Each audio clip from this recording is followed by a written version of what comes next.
애굽이라는 그 번역은 그 옛날에 한자 성경을 한글로 번역할 때 그렇게 번역이 그렇게 됐어요.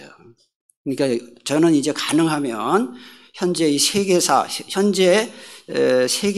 쓰이는 용어를 쓰려고 노력을 하니까 여러분들이 이제부터는 여러분들도 애굽이라는 단어보다는 성경에 그렇게 돼 있으니까 할 수 없이 그렇게 읽고요. 이집트가 맞습니다. 지금 이집트라는 나라가 있거든요. 그 나라입니다. 이집트가 지금은 후진국이지만 고대에는 선진국이었고 강대국이었습니다.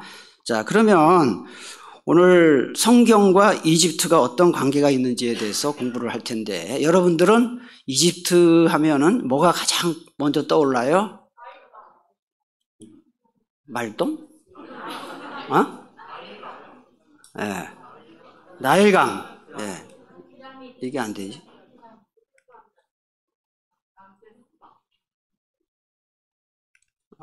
예.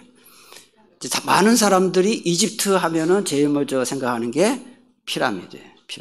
이 피라미드가 뭐예요? 무덤이에요. 파라오의 파라오. 성경에는 바로라고 나오죠? 좀 이따 배워요. 파라오라고 그러고요. 이 파라오들의 무덤이고, 그 다음에, 이거는 스핑크스예요. 이거는 그 파라오의 무덤, 그 피라미드 앞에 일종의 수호신 정도 될 수 있겠습니다. 그 다음에 이건 나일강이고요. 카이로 시내를 가로지르고, 이거는 좀 이따 다시 공부하겠습니다만 엄청나게 긴 강이고요. 자,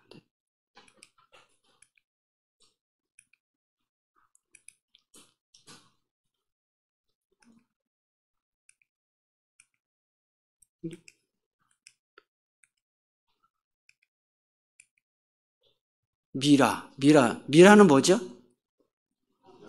네? 네, 왕들의 시신을 다 이 대장 빼고 거기다가 이제 해서 한 거죠. 미라고요. 미라를 많이 떠올리고요. 그 다음에 이제 성지순례 이렇게 많이 떠올리고 그렇게 합니다.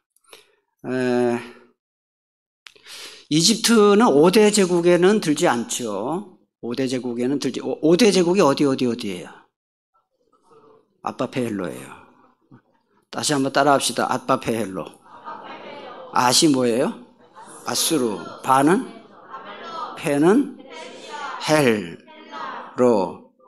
이건 애들도 이제 와서 공부하면 세계사 공부 잘하지. 세계사 1등급이에요. 아빠페헬로인데 이집트는 5대 제국에는 들지 못하지만은 일찍이 메소포타미아와 함께 이 고대 근동 지역을 이끈 강대국이고요. 그래서 5대 제국들이 이집트를 차지하기 위해서 계속 전투를 벌여요. 이것만 봐도 이집트가 얼마나 풍요롭고 강대한 나라였는지를 알 수 있습니다. 이 영국의 대형 박물관에 왼쪽에 보면 박물관이 나와요. 대형 박물관에 가보면은 다른 어떤 유물들보다 이 세계 관광객들이 그 이집트 역사관에 많이 줄을 서서, 저도 가봤는데 미라 앞에 쭉 줄을 서서 이렇게 있는 것을 볼 수가 있습니다. 이집트는 세계 4대 문명의 발상지예요. 어디인지 말씀 지난주에 드렸고요. 그 다음에 농업 기술이 지금부터 4,000년경, 지금부터 4,000년 전부터 발달한 농업 국가의 선진국이에요. 그러니까 주전 20세기부터 농업 기술이 발달한 나라였고, 그 다음에 군사 강대국이었습니다. 최첨단 무기들, 좀 이따 배우겠습니다만 특별 병거, 일반 병거, 오늘로 말하면 장갑차 수준의 병거들을 소유한 그런 나라였습니다. 그래서 한때는 아수르나 바벨론과 맞짱 뜰 수 있는 막강한 나라였고요. 그 다음 또 많은 사람들이 클레오파트라, 여러분 들어봤어요? 네, 클레오파트라 7세가 이게 영화에서 아마 영화의 장면인 것 같은데, 클레오파트라 7세 많이 사람들이 알아요. 이 사람이 여러분 상식적으로 알아두세요. 이집트의 마지막 왕이에요. 마지막 파라오. 마지막 파라오가 이 클레오파트라고요. 이 사람은 또 뭘로 또 유명하냐면은 로마의 그 카이사르하고도 이 연애를 했었고 애도 낳았고요. 그 다음에 안토니우스 같은 그 로마의 유명한 장군들과 그래서 이 클레오파트라는 얼굴만 이쁜 게 아니라 외국어도 10개국어를 했다고 그러고 알렉산드리아 도서관에서 거의 살 정도로 공부를 많이 한 아주 그 다재다능한 왕이었다 그래요. 그래서 이 클레오파트라라는 영화도 있습니다. 그 다음에 이 이집트는 뭐 오벨리스크로도 유명하고요. 그 다음 카르낙 신전, 다 나중에 한번 이집트 가면은 알렉산드리아 도서관. 지난주 주중 성경 공부할 때 알렉산드리아 도서관 보셨죠? 안 봤나요? 그 다음에 이 파로스 등대, 세계 7대 불가사의에 해당되는 그 엄청난 그 규모의 등대가 있었다가 지금은 없고요. 그 다음에 파피루스. 옛날에는 종이책이 없었고, 이 갈대로 만든 파피루스 종이가 유명했고, 그 다음에 70인역 성경이 뭐냐면은 히브리어로 된 구약 성경을 세계 공용어인 그리스어로 번역한 성경이 이 알렉산드리아 도서관에서 만들어서 비치된 유명합니다. 그래서 이 그리스의 역사가이자 역사의 아버지라고 불리는 역사의 아버지 헤로도투스 유명한 사람이에요. 이 헤로도투스는 이집트는 나일강의 선물이다라고 그렇게 이야기를 했어요. 그러니까 나일강이 다른 메소포타미아에 있는 다른 유프라테스나 티그리스 강은 비정기적으로 범람을 하니까 홍수가 나가지고 오히려 도시들을 많이 망쳤어요. 그런데 이집트에 있는 나일강은 정기적으로 정해진 때 범람을 하니까 토지를 비옥하게 만들어가지고요. 거기서 농사가 잘 돼서 그래서 이집트의 문명이 발생을 했는데 세계에서 가장 긴 강이 나일강이에요. 길이가 몇 킬로냐? 6,650km예요. 그러니까 여러분 와닿지 않죠? 한강이 몇 킬로인지 아세요? 한강이 몇 킬로예요? 한강이 총 길이가 얼마나 될까요? 483km래요. 그러니까 나일강의 길이는 한강의 14배예요. 얼마나 긴 강입니까? 세계에서 가장 아마존강이라고 주장하는 사람도 있지만 대부분은 이 나일강을 세계에서 가장 긴 강이다 그렇게 얘기하고요. 현재도 이게 북아프리카에서 나일강이 11개 나라를 다 통과를 해요. 그래서 나일강은 저 밑에 빅토리아 호수에서 발원을 해서 쭉 위로 올라가는 그런 강입니다. 그래서 이 나일강은 농사를 잘 짓게 했고 뿐만 아니라 이 아프리카, 북아프리카 대륙을 이렇게 나일강이 세로로 흐르기 때문에 이집트를 외부의 공격에서 막아주는 울타리 역할을 해주었습니다. 그 다음, 이 바로, 여러분, 구약 성경에 보면 애굽왕 바로 이렇게 나오죠? 이 바로가 우리나라 발음이 바로고요. 원래 발음은 파라오예요. 파라오가 원래 발음이고요. 이 파라오는 고대 이집트의 정치적, 종교적 최고 통치자였고요. 그 다음에 두 땅의 주인이다. 이렇게 여기죠. 이 두 땅의 주인이라는 것은 여기 지도를 보시면 보세요. 이집트가 있는데 파란 초록색 저게 나일강이에요. 자, 그런데 우리가 보통은 강은 위에서 아래로 흐른다고 생각하잖아요. 나일강을 잘 보시면은 나일강 저 위에 저게 지중해예요. 지중해. 파란색이 지중해인데 이 나일강은 이 밑에서 남쪽에서 북쪽으로 올라가는 거예요. 아시겠어요? 남쪽의 빅토리아 호수에서 북쪽으로 쭉 올라가가지고 저 지중해까지 가는 거예요. 그러니까 상 이집트와 하 이집트로 나눌 수 있는데 상 이집트 위가 상이 아니에요. 나일강을 기준으로 나일강이 시작되는 이집트가 그러니까 아래쪽이 상 이집트예요. 위쪽이 하 이집트예요. 그러니까 나일강은 위에서 아래로 흐른다고 그랬어요? 밑에서 위로 흐른다 그랬어요? 밑에서 위로 흘러요. 여러 상식적으로 알아두시면 돼요. 그래서 상 이집트와 하 이집트로 이렇게 나눠서 두 땅의 파라오가 두 땅의 주인이라는 말은 상 이집트와 하 이집트를 다스리는 왕이다 해서 두 땅의 주인이다 그렇게 말을 하고, 그 다음에 모든 신전의 수장이라는 것은, 자, 파라오는요 이집트 사람들에게 인간이 아닌 무슨 취급받았어요? 신 취급을 받았어요. 신. 그래서 신을 대신한다. 그래서 파라오가 제사의식을 주관하고 신전을 건설하고 했습니다. 자, 고대 이집트인들에게 있어서 이 파라오의 죽음은 무엇을 상징했느냐? 파라오는 태양의 아들이라고 여겼어요. 태양신 라. 태양신 라의 아들이 바로 파라오다. 이렇게 사람들이 생각해서 파라오가 죽는 것은 우주의 조화가 흔들리는 사건이다. 그런 생각을 해서 파라오가 죽는 즉시 후계자를 빨리 세워야 되기 때문에 파라오가 살아있을 때 자기 옆자리에다가 아들이나 후계자를 미리 정했어요. 그래서 파라오가 죽자마자 아들이나 후계자가 딱 바로 설 수 있도록 그렇게 했습니다. 그래서 파라오가 죽게 되면은 뭘 했느냐 하면은 미라를 만들어요.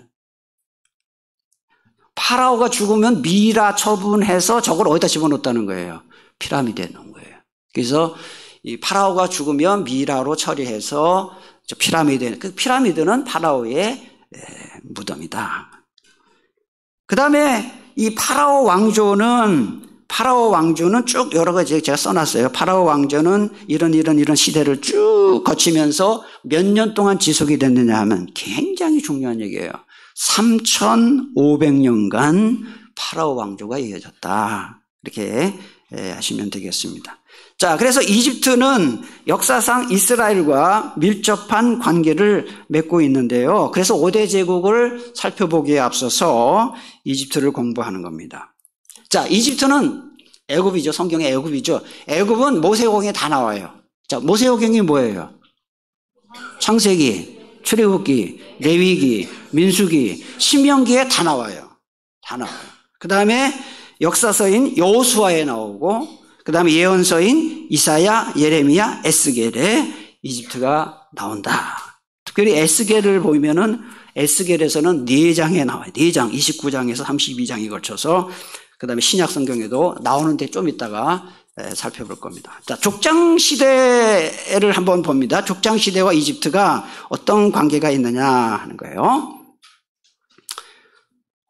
뒤에서 그냥 해주세요, 목사님. 그냥. 이게 불편해. 자, 이집트는 그 성경의 첫 번째 책인 창세기에서부터 등장하는데, 어디서 나오냐면, 여러분 보세요. 아브라함이 가나안 땅에 왔어요. 저 갈대아 우르에서 하란을 떠나서 가나안 땅에 왔는데 기근이 들었어요.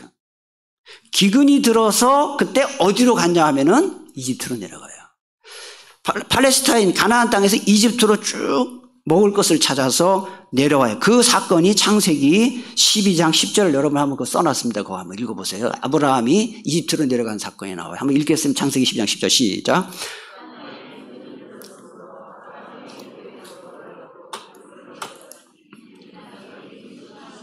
여러분이 맨날 아브라함이 뭐 애굽에 갔다고 하는데 애굽에 갔나 보다 이렇게만 생각했잖아요. 이게 이집트예요.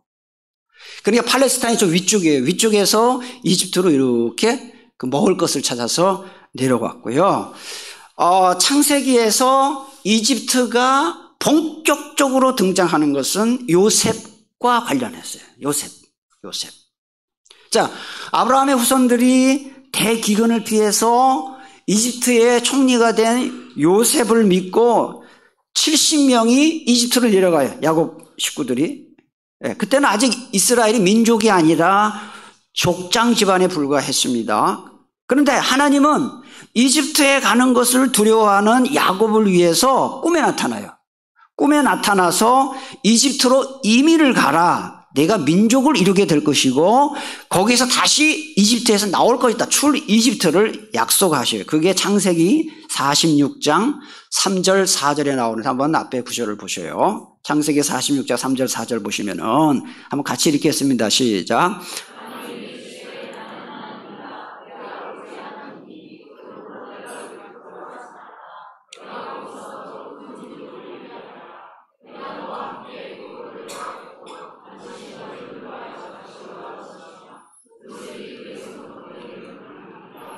그러니까 이 야곱 보고 하나님이 야곱 보고 너 이집트 가는 거 두려워하지 말아라.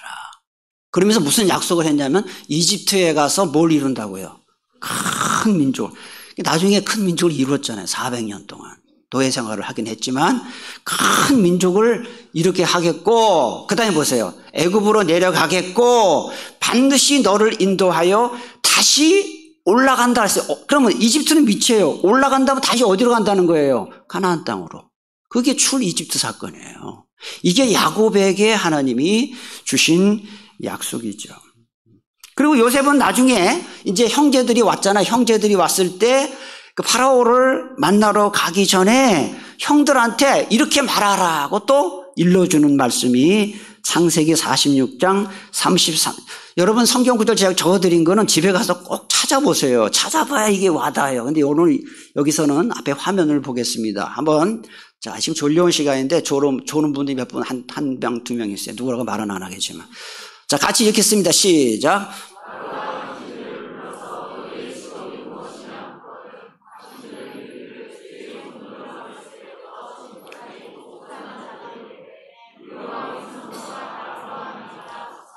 애굽 사람은 다 목축을 가증히 여기나니 당신들이 곧센 땅에 살게. 자, 이집트에 갔는데 이제 파라오 앞에 요셉의 형들이 딱 갔을 때 너희들 직업이 뭐야?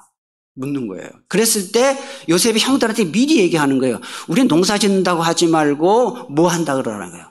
목축. 그 이유가 있어요.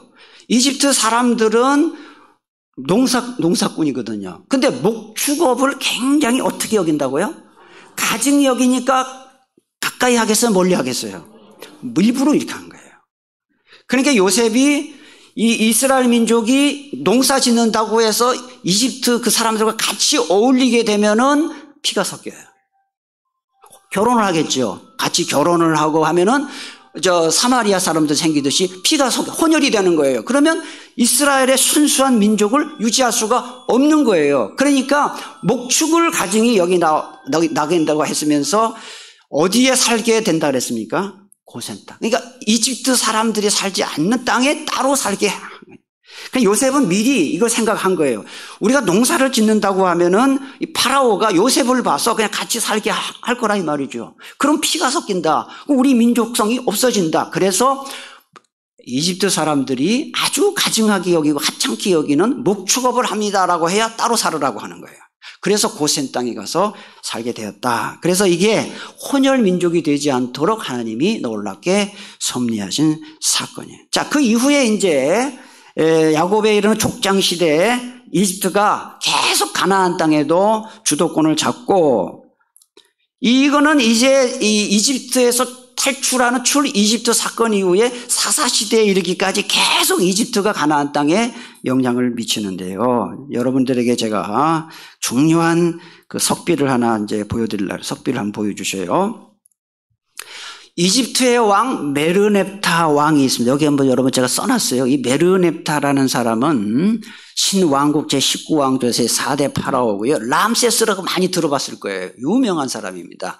람세스 2세의 후계자인데 이 메르넵타 석비가 굉장히 중요합니다. 이 메르넵타라는 왕이 이집트 가나안 땅을 정복을 해요. 전쟁을 하러 치러 가가지고 승리를 한 다음에 석비를 세워요. 돌로 만든 전승 기념이죠. 근데 이게 왜 중요하냐면요. 이 석비가 중요한 이유는 인류 세계사 역사상 처음으로 그 이스라엘이라는 이름이 처음 석비에 등장해요. 그러니까 역사의 석비에 이스라엘이라는 이름이 처음 등장하는 그 석비가 바로 메르넵타 석비다 하는 것입니다. 그래서 이걸 이스라엘 석비라고도 하는데 그 내용에 보면 뭐냐면은 메르넵타 내가 팔레스타인 침공해가지고 이 가나안 사람들 씨를 말렸다라는 그런 이야기. 그러니까 대승을 거두었다 하는 거. 이게 역사에 세계 역사에 나오는. 여러분 그래서 이 성경을 읽어보면 무슨 소설처럼 생각하기 쉬운데요. 이게 세계 역사와 다 관련이 되는 거예요. 저기 석비 왼쪽에 보면은 빨간 표시를 했고 그 오른쪽 화면에 보면은 그게 이제 이스라엘이라는 글씨가 거기 써 있는 것이죠. 그러니까 그때 이미 이 이스라엘이 존재했던 것을 세계 역사가 증명을 한다 하는 의미에서 굉장히 중요하고요. 그 다음에 출 이집트 사건은, 이스라엘 민족의 출 이집트 사건은 그 당시 세계 국제적인 사건이었다. 국제적 사건이었다 하는 거예요. 단순히 그냥 이스라엘만 중요한 사건이 아니라 이건 아주 국제적인 뉴스, 오늘날로 말하면 특종이에요. 특종. CNN 뉴스에 나오고, 특종 뉴스예요. 어떤 점에서 그러냐 하면 하나님이 고대 근동시방의 상천하지의 하나님으로 알려진 사건. 왜냐하면 있을 수 없는 일이거든요. 그 당시만 해도 이 이집트는 강대국이었는데 군대 하나 변변치 못한 이스라엘이 거기서 해방됐다? 있을 수 없는 일인데, 이런 일이 있었다는 것은 많은 열방들에게 하나님은, 이스라엘이 믿는 하나님은 상천하지 하나님이라는 것을 보여준 사건이다 하는 것입니다. 그래서 이 출 이집트 사건 때 바로가요, 병거들을 다 동원하고, 특별히 이 특별병거 600대를 동원하고 거기 이집트 장관들을 다 태우고, 그러니까 엘리트들 다 태워요. 군대 장관, 유명한 장관들 다 태워서 동원을 해가지고 홍해바다로 뒤쫓아갔는데 여러분 아시잖아요. 이스라엘 백성들이 홍해바다에서 딱 건너자마자 하나님이 바닷물을 다시 닫아가지고 그 다 수장이 되는 사건이 출애굽기 14장 6절 7절 한번 앞에 보세요. 이 사건이 바로 그 사건을 기록한 성경 말씀이에요. 자, 같이 읽겠습니다. 시작. 바로가 곧 그의 병거를 갖추고 그의 백성을 데리고 갈새 선발된 병거 600대와 애굽의 모든 병거를 동원하니 지휘관들이 다 거느렸더라. 모세가 그 손을 내밀매 새벽이 되어 바다의 힘이 회복된지라. 애굽 사람들이 물을 거슬러 도망하나 여호와께서 애굽 사람들을 바다 가운데 엎으시니 물이 다시 흘러 병거들과 기병들을 덮되 그들의 뒤를 따라 바다에 들어간 바로의 군대를 다 덮으니 하나도 남지. 여기 보면 위에 그 빨간 글씨 보면은 병거 600대, 우리식으로 말하면 장갑차 600대예요. 장갑차. 오늘 요즘식으로 말하면 장갑차 600대. 거기 보면 애굽에 뭘 동원했다 그랬어요? 모든 병거를 동원했고 그 유명한 장군들이 건드렸다는. 근데 그게 홍해바다에 다 수장이 된 거예요. 여러분, 이 사건이 왜 중요하냐면은 이집트는 이 사건 때문에 장군들 다 잃어버리고 무기들 다 잃어버리고 군사력을 한꺼번에 잃어버려가지고 제국으로 발전을 못한 거예요. 제국으로 발돋움할 수 있는 능력을 이때 잃어버린 거예요. 이때 만약에 이런 일이 없었다면 아마도 역사학자들은 말합니다. 이집트는 5대, 6대 제국이 됐을 것이다. 이 홍해 사건 때 군사력을 다 잃어버린 거예요. 장군들 엘리트들 다 잃어버린 거예요. 그래서 제국으로 갈 수 없었던 것이 바로 홍해 도하 사건이다 하는 거예요. 그 다음에 여러분 이제 이거 보시면 이게 안 봐도 알겠죠. 유다 그 침대에 누워있는 첫 번째 남유다의 첫 번째 왕이 누구예요? 누워있죠. 르호보암이죠. 이 르호보암 왕 때도 이집트와 관계가 있어요. 자, 르호보암 남유다 일대 왕 르호보암 5년에 이집트의 왕인 시삭이라고 우리 한글 번역엔 되어 있는데 이게 이제 세계 역사에서는 일반 역사에서는 쉐송크 1세예요. 쉐송크 1세 때 그 이집트의 그 쉐송크 1세가 유다를 공격해서 예루살렘 성전 왕궁의 보물을 다 뺏어가는 사건이 발생해요. 이 역사의 사건이거든요. 앞에 한번 보세요. 같이 한번 읽겠습니다. 시작. 르호보암 왕 제5년에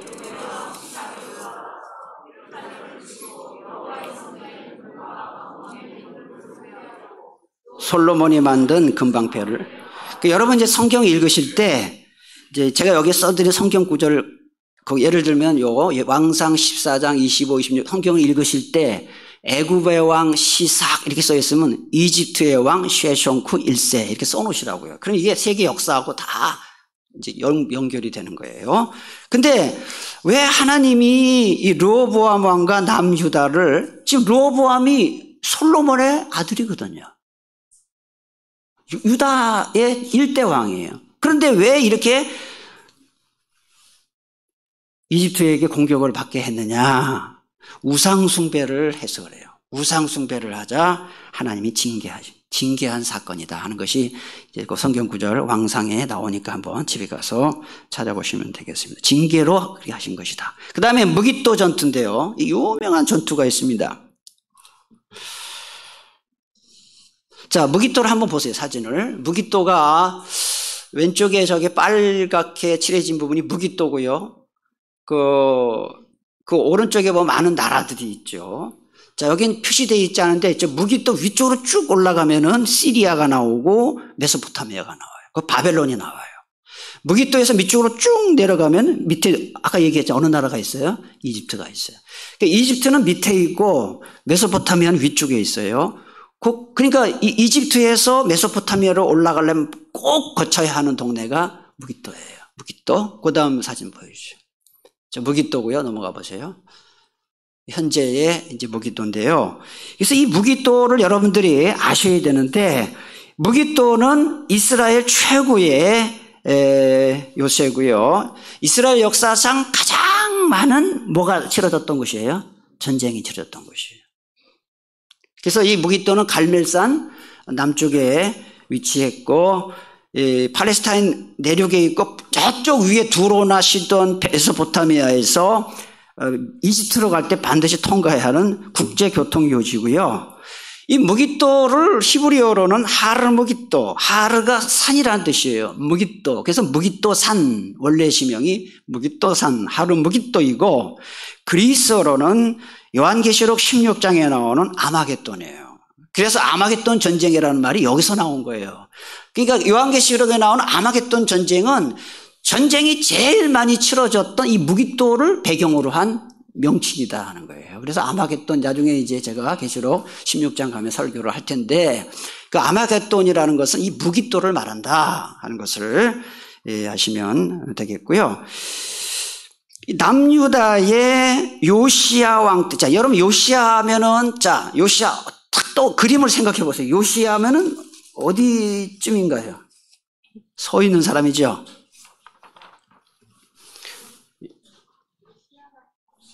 요시야죠. 요시야는 남유다 거의 끝쪽의 왕이에요. 자, 그럼 보지 말고 해보세요. 요시야부터 그 다음에 왕 쭉 해보세요. 요시야, 그 다음에 요아스, 그 다음에 요야김, 김 세 개가 있잖아요. 요야김, 요야긴, 시드기야. 그렇게 되는 거예요. 끝쪽의 왕이에요, 요시야 왕은. 그래서 이 요시야 왕 때 어떤 그 국제 정세의 변화가 있었냐 하면은, 자,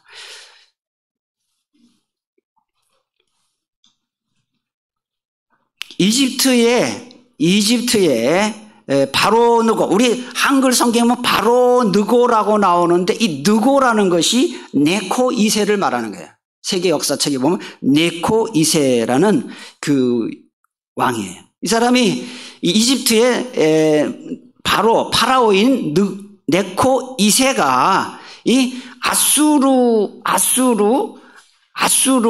지금 망해가고 있는 아수르와 그 다음에 막 흥하고 있는 바벨론 한 나라를 동맹국으로 택해야 되는 기로에 서 있었어요. 그러니까 아수르에 붙을 것인가 바벨론에 붙을 것인가 하는 기로에 서 있었던 시점이 바로 요시야 왕 때였는데,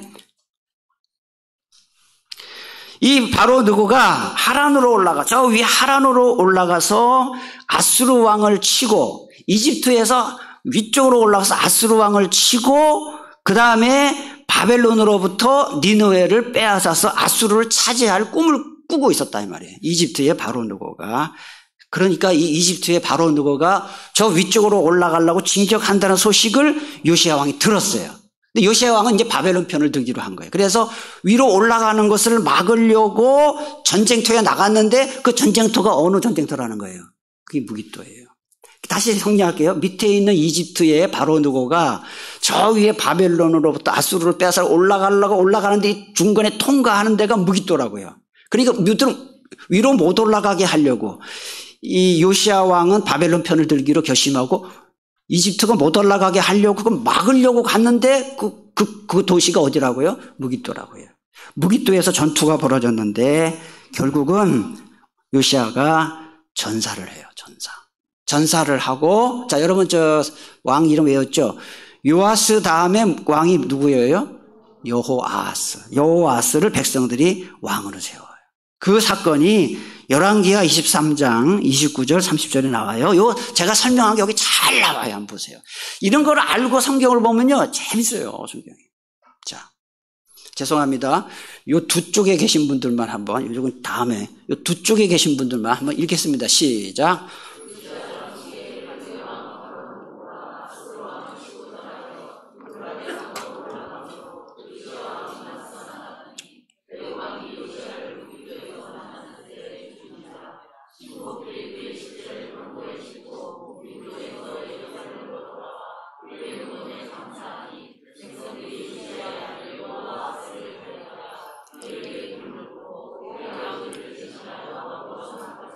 아시겠죠? 이제 이 설명을 보니까 이게 와닿죠. 이집트의 왕 바로 네코 2세가 바벨론과 맞짱 뜨려고 올라가다 보니까 남유다의 요시야가 바벨론 편을 들어서 이걸 막아요. 막아서 무깃도에서 막으니까 여기서 전쟁이 붙은 거예요. 전쟁이 붙어가지고 요시야가 전사를 해요. 그러자 백성들이 요시야의 아들인 누구요? 여호아스를 왕으로 세웠다. 그래서 요시야 다음의 왕이 여호아스가 된 거예요. 근데 여러분 여기 참고로 요시야에게는 아들이 세 아들이 있었어요. 그거 한번 제가 써놨어요. 누구죠? 자, 그러면 여러분 좀 분명히 헷갈려야 돼요. 이게 헷갈려야 맞아요. 여기 보면은 엘리야김, 여호아스, 시드기야가 있는데 누가 빠져 있어요? 김긴야 이렇게 외웠잖아요. 여호야김, 시드기야 이렇게 외웠죠. 그 그림 보면은 김 세 개가 있었잖아요. 그 여호야김, 그 다음에 긴 김, 여호야킨, 시든 김, 시드기야. 이거 못 외우면 설명이 안 돼. 외워서 와야 돼. 근데 여기 보니까 누가 빠졌어요? 여호야긴이 빠졌죠. 여호야긴은 요시야의 아들 아니에요. 여호아하스, 엘리야김, 시드기야만 요시야의 아들이고, 그럼 여호야킨은 누구냐 하면요, 여호야킨은 엘리야김의 아들이에요. 여호야김의 아들이에요. 여러분 외울 때 여호야킴을 해요. 여기 엘리야킴으로 나오죠? 원래 이름이 엘리야킴인데 여기 좀 있으면 설명 나와요. 이름을 바꾸거든요. 여호야킴으로 바꿔요. 그래서 여호야킴 또는 엘리야킴의 아들이 여호야킨. 그러니까 여호야킨은 요시야의 뭐예요? 아들이 아니고 어떻게 되겠어요? 손주예요. 손주. 여호야킨, 시드기야 할 때 여호야킨, 긴 김은 그거는 요시야의 아들이 아니라 앞에 나온 여호야김의 아들이에요. 그러니까 손주예요. 요시야의 손주다. 그렇게 하시면 되고. 근데 왕이 된 순서를 잘 보면은 둘째 아들 여호수아가 먼저 왕이 돼요. 그러니까 요시야가 딱 죽으니까 백성들이 누구를 왕으로 세웠다고 해서 좀 아까 성경 봤잖아요. 왜 둘째를 먼저 세웠을까요? 엘리야kim 놔두고. 둘째가 똘똘하지가 않았어요. 그래서 첫째가 똘똘하지 않아서 똑똑한 여호아스를 왕으로 먼저 세운 거예요. 그걸 여러분들이 하시면 되고, 그래서 이제 그 다음으로 이제 여호아스 다음으로 맏형인 엘리야kim 또는 여호야김이 왕이 되고, 마지막으로 셋째 아들 시드기야가 이제 왕이 되는 그런 거죠. 근데 이들의 운명이 다 비참해요. 자, 그럼 여러분, 요시야 왕은 제가 이미 다 말씀을 했어요. 종교 개혁을 일으킨 왕이고요. 영토를 크게 확장시킨 왕으로서 굉장히 유명한 왕인데 무슨 잘못을 했길래 이 전사했느냐 하는 거예요. 요시야는 두 가지 잘못을 저질렀다 하는 거예요. 첫째는 자만심이에요. 자만심. 자, 여러분 공부 잘했는지 못했는지 다시 제가 물어볼게요. 아까 이집트의 바로 네코 2세가 위로 올라갈 때 유다랑 싸우러 올라간 거예요? 바벨론이랑 싸우러 간 거예요? 바벨론이랑 싸우러 가는 거예요. 신흥 강대국인 바벨론이랑 싸우러 가고 있는데 요시야킴의 마음속에 아니 네 둘만 강대국이냐? 나도 강대국이다. 이렇게 나온 거예요. 자기의 군사력을 과시한 거예요. 학자들은 그렇게 봐요. 그래가지고 까불다가 맞은 거죠. 2파전을 벌이지 말고 우리 3파전 나하고 맞짱 떠보자 이렇게 된 거예요. 그래서 그 자만심 때문에. 그리고 두 번째로는 조급함이에요. 조급함. 그러니까 바벨론하고 이집트의 전투를 좀 지켜보면서 하나님의 뜻을 구해야 됐는데 조급하게 서두르다가 망했다 하는 거예요. 여러분 요시야 왕이 이 무기또 전투가 있은 다음에 한 20년쯤 있다 이제 남왕국이 망하거든요. 근데 요시야 왕이 죽음과 함께 이제 남유다는 서서히 망조들어요. 한 20년 남은 기간 동안에 여호아스, 여호야킴, 시드기야가 계속 연달아 즉위를 하는데 망국을 향해 가는 그때 이제 요시야까지가 남유다가 제대로 된 국가였다는 거예요. 그 다음부터는 이제 망국을 향해 가속 페달을 밟게 됩니다. 그런 점에서 이 요시야 왕의 죽음은 우리나라 조선시대를 생각해 보면은 제22대 정조대왕 아시죠?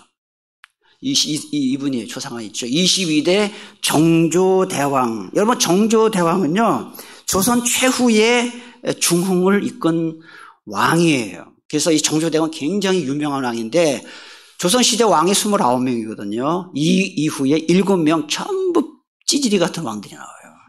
그래서 결국은 일제강점기로 넘어가잖아요. 그러니까 이 정조대왕이 조선시대 마지막으로 중흥을 이끈 왕이에요.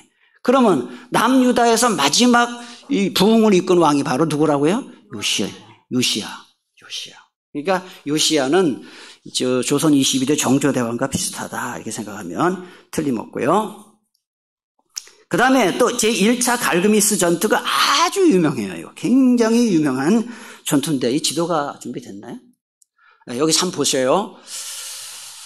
저 아래쪽은 무조건 이집트예요. 저 위쪽은 무조건 바벨론, 아수르예요. 저 가운데 동그란 거는 무기또예요. 그런데 저 위에 가보면은 그 갈그미스라는 곳이 보입니까? 동그라미 친 거. 갈그미스 왼쪽, 오른쪽은 하란이에요. 거기 유프라테스 강이 있다고요. 예? 네. 그 갈그미스에서 전투가 벌어지는데 이건 무슨 전투냐 하면은 이 무기또에서 남유다하고 전쟁을 치던 이집트가 위로 올라가요, 이제. 위로 올라가서 유프라테스 강 근처의 갈그미스에서 전투를 벌이는데 누구와 전투를 어느 나라랑 전투 벌였다 그랬어요, 제가. 바벨론 누구냐 하면 나보폴라사르 왕이 이끄는 바벨론군과 네코 2세, 성경엔 느고가 이끄는 이집트 간의 전투. 이거를 제1차 갈그미스 전투라 해요. 1차 갈그미스 전투가 왜 이게 중요하냐? 이게 역사에서 길이 남을 전투인데요. 이 바벨론과 이집트군의 전투 결과는 무승부예요. 결과는 무승부지만은 이 이집트의 네코 2세가 위에 하란의 아수르 탈환에 실패했지만 바벨론이 더 이상 유프라테스 서쪽으로 내려오지 못하도록 경계를 그때 딱 지었다. 그래서 이 1차 갈그미스 전투가 609년에 벌어졌어요. 주전 609년이 벌어졌고 이제 2차 갈그미스 전투가 605년 그러니까 4년 정도의 기간 동안 짧은 기간이지만 그때까지는 이집트가 마지막으로 그 위에까지 이 영토를 가질 수 있었던 그런 기간이에요. 여러분 605년에 바벨론이 아수르가 망하거든요. 그러니까 이 기간 동안 1차 갈그미스 전투에서 2차 갈그미스 605년, 그 4년여간 이제 이집트로서는 마지막으로 이제 자기 위세를 부릴 수 있는 기간이었다 하는 거고. 그다음 1차 갈그미스 전투의 결과, 이제 이 결과가 예루살렘까지 다 전해져요. 이집트가 저 위에까지 올라갔다는 게 다 전해져요. 그러니까 이 네코 2세가 이제 자기 나라로 돌아가잖아요. 군대 이끌고 데려갈 때 여호아스 왕이 이집트한테 까불면 안 되겠다 싶어가지고 하마 땅에 있는 리블라, 성경에 림라까지 내려와서 네코 2세를 맞이하죠. 그런데 이 네코 2세가 요아스에게 당신이 지금부터 왕이 아니야 하고 해임 통지를 해요. 그래서 해임 통지를 하고, 자, 잘 보세요. 여호아하스 왕을 폐위시키고, 자, 여러분, 저 그림 생각해 보세요. 여호아하스 다음에 누구라 그랬죠? 그게 원래는 엘리야킴인데 여호야킴으로 이름을 바꾸게 해요. 이집트 왕이. 그래서 엘리야킴을 여호야킴으로 개명을 시킨 다음에 그거를 꼭두각시 왕으로 세워요. 요런 상황을 아셔야 돼요. 꼭두각시 왕으로 딱 세워요. 그때 그의 나이가 23살이에요. 그리고 왕이었던 여호아하스는 포로로 잡아서 이집트로 끌고 가요. 그 내용이 성경에 다 나와요. 자, 성경 보세요. 여러분들 이런 역사적인 거를 모르고 성경을 읽으니까 하나도 재미가 없는데, 자, 이 내용이 그대로 다 나와요. 한번, 이번에 이쪽 두 줄 한번, 자, 읽겠습니다. 시작.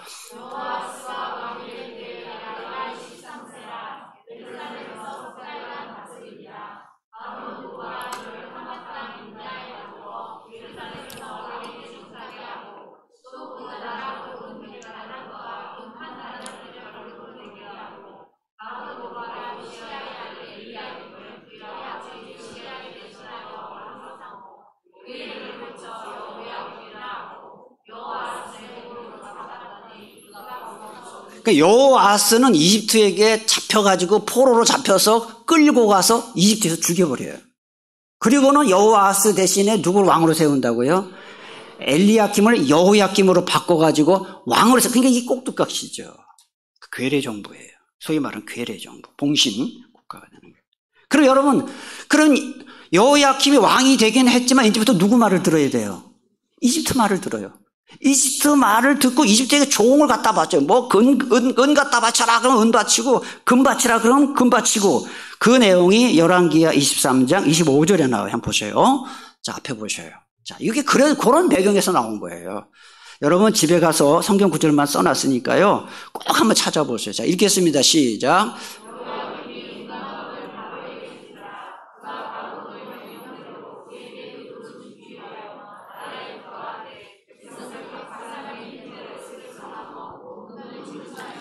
그러니까 은과 금을 다 걷어가지고 여호야김이 걷어가지고 그걸 어디다 갖다 바치는 거예요?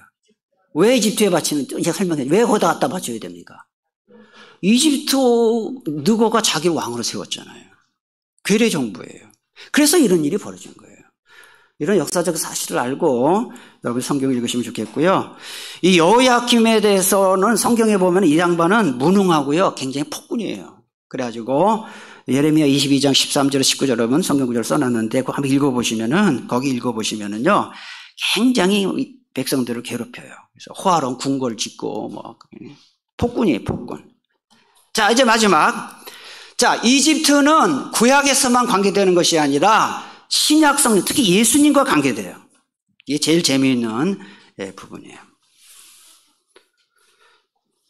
자, 여러분 예수님이 베들레헴에서 탄생하셨다는 소식이 들리자 동방 박사들이 동방에서 왔다. 동방이 페르시아예요. 지금의 이란이에요.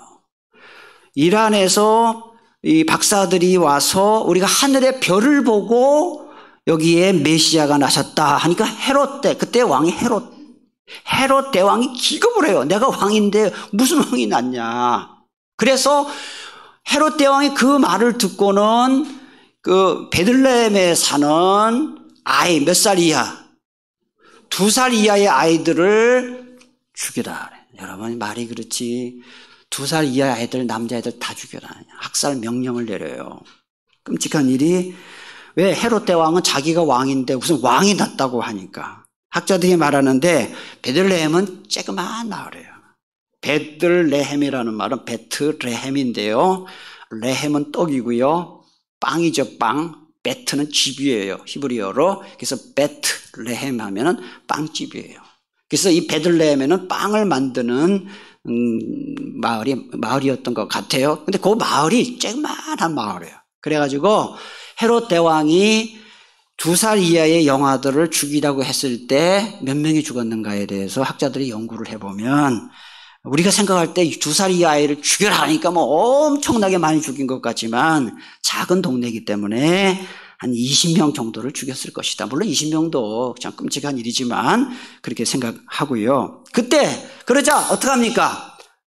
무서워서 요셉이 마리아와 아기 예수님을 데리고 어디로 도망가요? 이집트로 도망가요. 그게 이제 마태복음에 나오는데요. 이집트에 어디로 도망갔는지는 정확치 않아요. 그리고 누가복음에 따르면 예수님이 할례를 받았다는 말이 나오고 그다음에 마리아가 정결 예식을 마쳤다 이런 말이 나오는 걸 보면 아마도 예수님이 탄생하고 40일쯤 지난 다음에 베들레헴에서 이집트로 갔을 것으로 학자들은 추측해요. 여기 보시면 마태복음 2장 13절에서 15절에 이집트가 나와요. 예수님과. 우리 다 같이 함께 크게 읽겠습니다. 시작. 그들이 떠난 후에 주의 사자가 요셉에게 현몽하여 이르되 헤롯이 아기를 찾아 죽이려 하니 일어나 아기와 그의 어머니를 데리고 애굽으로 피하여 내가 내게 이르기까지 거기 있으라 하시니 요셉이 일어나서 밤에 아기와 그의 어머니를 데리고 애굽으로 떠나가 헤롯이 죽기까지 거기 있었으니 이는 주께서 선지자를 통하여 말씀하신 바 애굽으로부터 내 아들을 애굽은 다 이집트고요. 여기서 헤롯이 나오죠. 신약 성경에 헤롯이라는 이름이 많이 나와요. 근데 헤롯이 다 다른 헤롯이에요. 이 헤롯은 헤롯 대왕이에요. 예수님이 이 세상에 태어나셨을 때 예수님 나라를 다스리고 있던 왕이 헤롯 대왕이에요. 헤롯 대왕. 그런데 나중에 보세요. 좀 이따 나올 건데 보세요. 헤롯 대왕이 죽은 다음에 분봉왕을 세워요. 분봉왕은 4지역을 나눠서 세웠다 해서 분봉왕이라고 하는데 헤롯 아켈라오, 헤롯 안티파스, 헤롯 필립이에요. 하나는 여자 누이예요. 그렇게 해서 4쪽으로 나눠서 4분의 1의 왕이다 해서 그걸 분봉왕 그렇게 말하는 거예요. 그런데 자 보세요. 헤롯 왕이 죽었는데 이 얘기는 좀 이따 하겠고요. 자, 요셉이 이집트로 도망갈 때 어느 길로 도망갔을까? 학자들이 연구를 해요. 자, 길에 2길이 있어요. 한번 보세요. 이 지도를 한번 보셔요. 여기 보면은 해변길이 있고 또 한 길이 술길이 있는데 술은 술 먹고 가는 길이 아니에요. 술은 지명이에요, 지명. 해변길이 있고 이 술길이 있는데 해변길은 저쪽 이 바다 근처로 가는 것이고 술길은 요 밑으로 가는 것인데 이 해변길은 국제 무역로이기 때문에 헤롯 대왕의 정보원이 쫙 깔려 있어요. 그래서 요셉은 아마도 해변길로 가지 않고 술길로 이집트로 도망갔을 것이다 라고 그렇게 생각을 해요.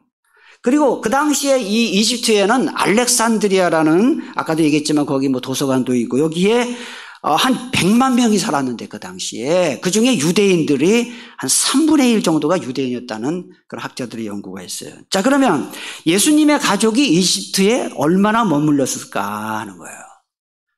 이거는 추측할 수가 있어요. 이 사건들을 보면 정확지는 않지만 한 2년 정도 이집트에 거주했을 것이고 그다음에 전통에 의하면 카이로에 거주했을 것이다. 카이로에 살았을 것이다. 그렇게 이야기해요. 카이로는 지금도 수도지요. 그래서 제가 그 성지순례 갔을 때 카이로에 갔을 때 예수님이 아마도 여기에 피난하지 않았겠나 해서 예수님의 그 피난 교회가 있어요. 카이로에. 그리고 이집트에는 그 기독교가 왕성해요. 그 무슬림 국가지만은 전 국민의 10%가 기독교인이에요. 콥트 교회라고 이집트 교회가 있어요.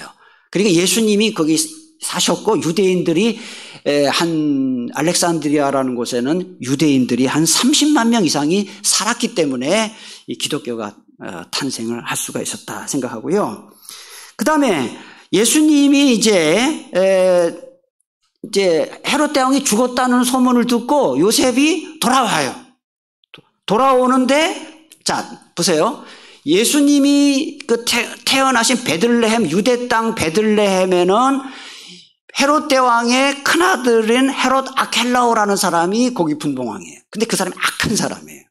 그 소식을 요셉이 들어요. 그래서 거기서는 위험하겠다 싶어서 저쪽 위쪽에 갈릴리 나사렛 자기 친척들이 많은 그 헤롯 안티파스라는 사람이 다스리는 그 나사렛으로 가죠. 여러분, 안티파스가 누군지 세례 요한 죽인 사람이 안티파스예요. 헤롯 안티파스. 그 이야기가 마태복음 2장 19절부터 23절 한번 쭉 보셔요. 앞에 보세요.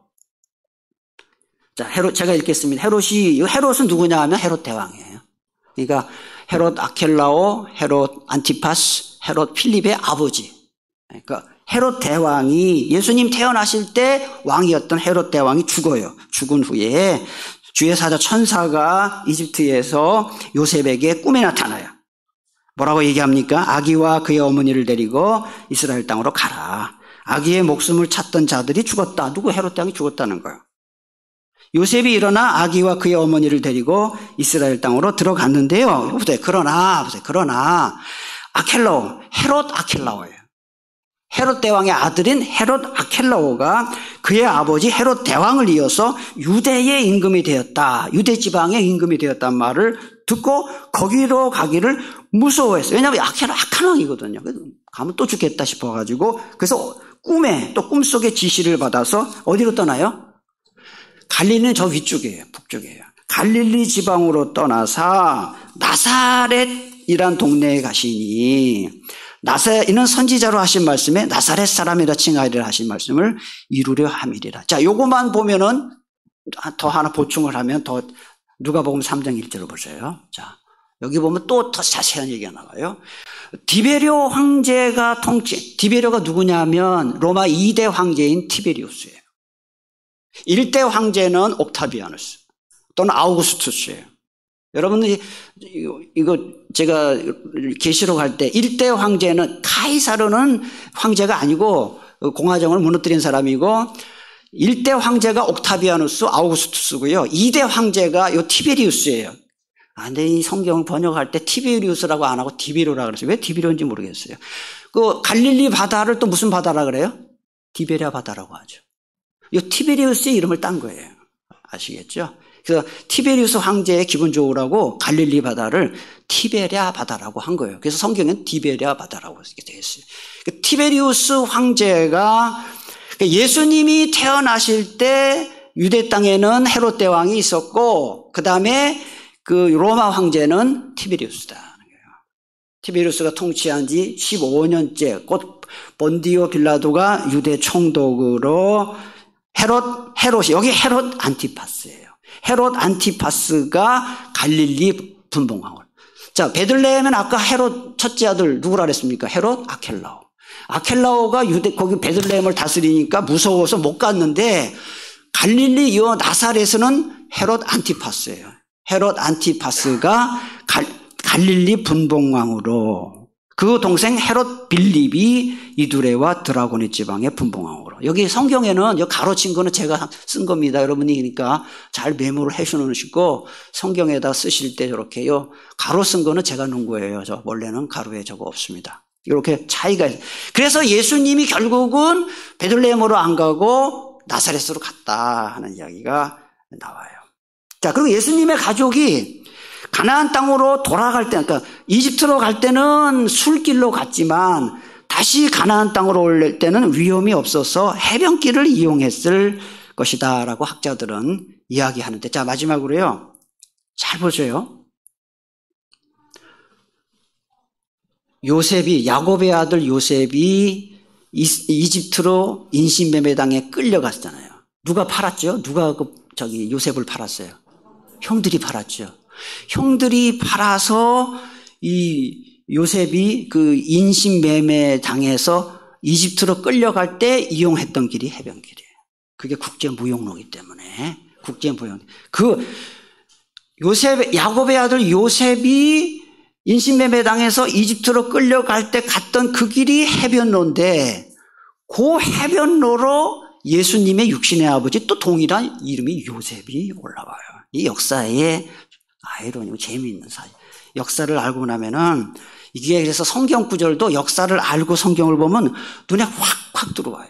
여러분들이 오늘 성경과 이집트 이 공부를 오늘 하면서 조금 어려운 부분도 있지만 이거를 알고 이제 성경을 읽으면 구약 성경이 더 눈에 확 들어올 겁니다. 아멘이십니까? 이제 다음 주에는 뭐 할 거냐면 뭐 할 것 같아요? 예? 다음 주 뭐 할 차례죠? 아니, 제가 말씀 다 드렸잖아요. 5대 제국을 말씀드린다고. 그럼 다음 주에 뭐 해야 돼요? 아수르에 대해서 얘기할 거예요. 네. 기대가 되시죠? 네. 사실은